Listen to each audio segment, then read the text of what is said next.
我收到有一條嘅問題係咁嘅：有問題或者有困難嘅人先至需要返教會。多謝，留俾嗰一啲有需要嘅人。對於以上嘅講法，其實可以有兩個層面去睇。第一，我相信每個人都會面對唔同嘅困難或者煩惱，只不過面對嘅方法唔同。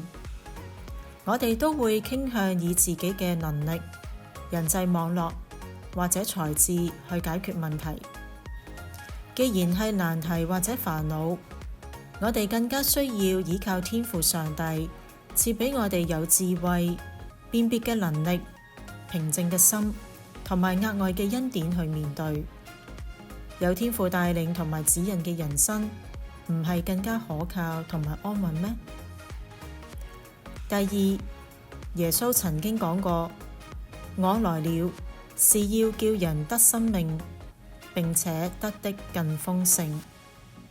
呢句說話係記載喺聖經嘅約翰福音10章10節，即係話喺主耶穌基督裏邊，我哋能夠得着豐盛嘅生命。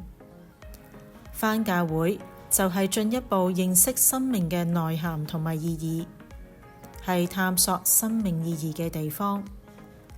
主耶穌能夠指引我哋反思生命，並且活出豐盛嘅人生。所以並唔係有困難嘅人先至需要返教會㗎。